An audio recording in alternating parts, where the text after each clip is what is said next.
Assalamualaikum warahmatullahi wabarakatuh. Para sahabat yang dimuliakan oleh Allah, semoga kesehatan, keselamatan, perlindungan Allah, rezeki yang berlimpah ruah, umur panjang yang barokah senantiasa dilimpahkan oleh Allah kepada kita sekalian. Amin amin ya rabbal alamin. Para sahabat yang dirahmati oleh Allah, kisah Nabi Ilyas ini dijelaskan di dalam Al-Quran. Nabi Ilyas alaihissalam adalah nabi yang gigih dalam berdakwah. Nabi Ilyas adalah seorang nabi dan rasul yang diutus oleh Allah kepada kaumnya, yaitu Bani Israel. Nabi Ilyas sempat diusir oleh kaumnya karena dianggap meresahkan dan mengganggu kaumnya, bahkan menghina Tuhan mereka. Kaum Bani Israel ini tidak mau menerima ajakan dan dakwah Nabi Ilyas untuk menyembah Allah. Sebaliknya mereka justru menyembah dan memuja berhala yang bernama Baal. Kisah Nabi Ilyas ini dijelaskan di Al-Quran surat As-Saffat ayat 123 sampai 132 yang berbunyi, sesungguhnya Ilyas adalah salah seorang dari Rasul. Ingatlah ketika dia berkata kepada kaumnya, mengapa kamu tidak bertakwa? Patutkah kamu menyembah Baal atau berhala, dan kamu tinggalkan sebaik-baik pencipta, yaitu Allah Tuhanmu dan Tuhan bapak-bapakmu yang terdahulu?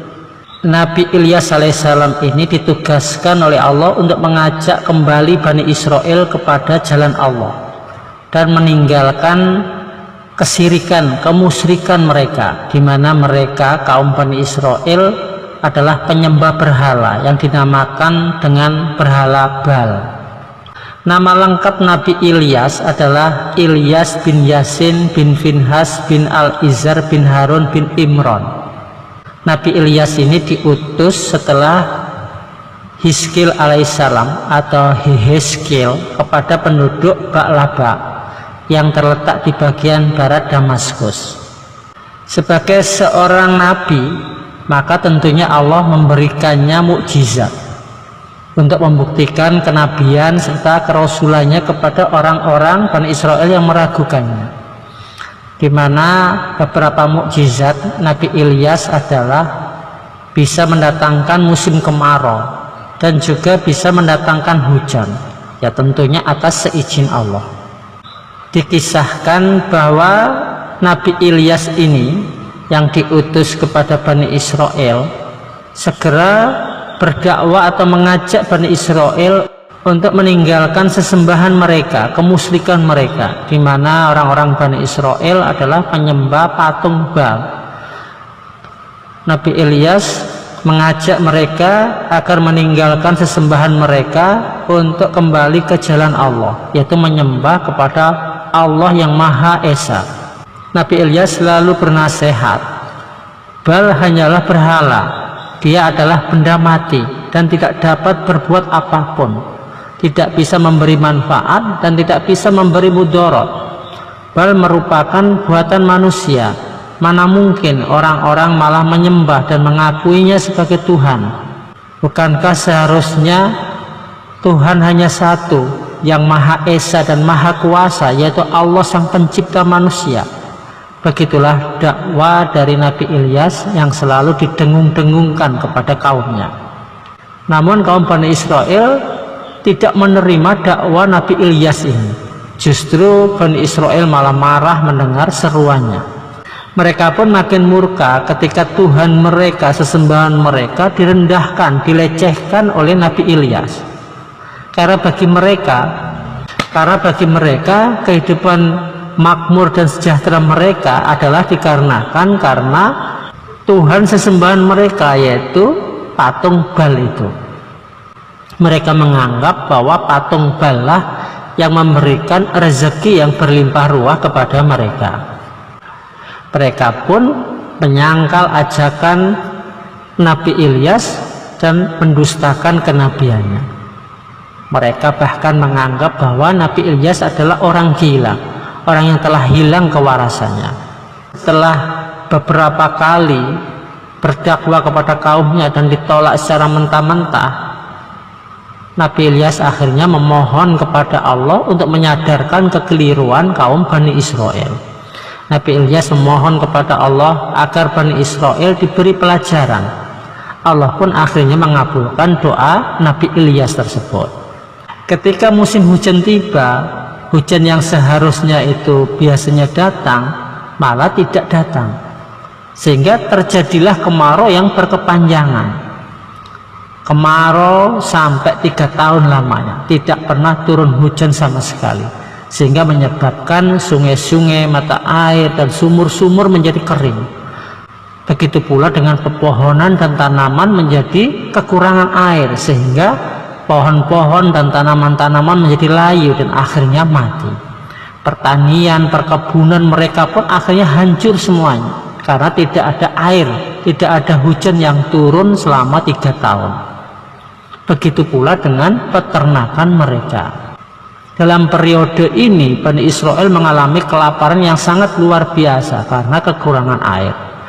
Patung Baal, Tuhan mereka yang mereka puja dan sembah, ternyata tidak mampu menurunkan hujan seperti yang mereka mohon kepada dewa Baal atau patung Baal tersebut. Tapi bukannya mereka itu malah sadar, justru mereka menyangka bahwa semua musibah yang dialami ini adalah ulah Nabi Ilyas yang menyebabkan patung Baal mereka murka. Mereka pun akhirnya memutuskan untuk membunuh Nabi Ilyas. Mereka mencari Nabi Ilyas dan akan membunuhnya. Namun usaha orang-orang Bani Israel ini tidak berhasil, karena Nabi Ilyas seolah-olah lenyap di telan bumi. Mereka tidak berhasil menemukan Nabi Ilyas. Di lain pihak, Nabi Ilyas bersembunyi di lereng-lereng gunung sesuai dengan petunjuk Allah Subhanahu wa Ta'ala. Nabi Ilyas terus berpindah-pindah persembunyiannya hingga suatu hari dia menemukan rumah seorang wanita Bani Israel. Wanita itu adalah wanita yang baik, memiliki anak lelaki yang bernama Yusak bin Nun. Yusak sudah lama menderita sakit dan hanya terbaring di ranjangnya. Mengetahui kedatangan Nabi Ilyas, ibu Yusak mohon agar didoakan untuk kesembuhan anaknya. Nabi Ilyas pun lantas berdoa kepada Tuhan, dan Yusak seketika itu sembuh dari penyakitnya. Kemudian Yusak langsung beriman kepada Allah dan menjadi pengikut sekaligus murid dari Nabi Ilyas. Yusak menemani Nabi Ilyas berdakwah secara sembunyi-sembunyi. Mereka menyeru agar kaum Bani Israel bertaubat dan meninggalkan penyembahan Baal agar Allah menghentikan azabnya, sehingga hujan dapat diturunkan oleh Allah. Perlahan namun pasti ajakan Nabi Ilyas pun akhirnya diikuti banyak orang dari Bani Israel. Mereka pun mulai sadar dan membenarkan dakwah Nabi Ilyas. Terlebih-lebih ketika mereka mendapati bahwa sesembahan mereka yaitu Baal tidak berdaya untuk menghentikan bencana yang dialami Bani Israel. Mereka kaum Bani Israel juga yakin bahwa seruan-seruan Nabi Ilyas adalah demi kebaikan mereka sendiri. Mereka juga sadar bahwa kekeringan musim kemarau yang berkepanjangan itu sesungguhnya karena kedurhakaan dan pengingkaran mereka atas Allah dan nabinya Allah. Kemudian mereka kaum Bani Israel pun mencari Nabi Ilyas, dan Nabi Ilyas pun menyambut gembira perubahan sikap Bani Israel. Kemudian Nabi Ilyas pun akhirnya berdoa kepada Allah agar menurunkan hujan untuk mengakhiri kemarau panjang Bani Israel. Tidak lama kemudian hujan lebat pun turun. Sungai-sungai kembali mengalirkan air dan sumber-sumber mata air kembali memancarkan air. Mereka pun kembali berbahagia karena pertanian, perkebunan, dan peternakan yang mereka usahakan kembali mendatangkan hasil yang berlimpah ruah. Dan akhirnya banyak dari Bani Israel pun tidak lagi menyembah Baal, melainkan mereka menyembah kepada Allah dan mengikuti ajaran-ajaran Nabi Ilyas alaihissalam. Insya Allah itu yang bisa kami sampaikan, semoga bermanfaat. Wassalamualaikum warahmatullahi wabarakatuh.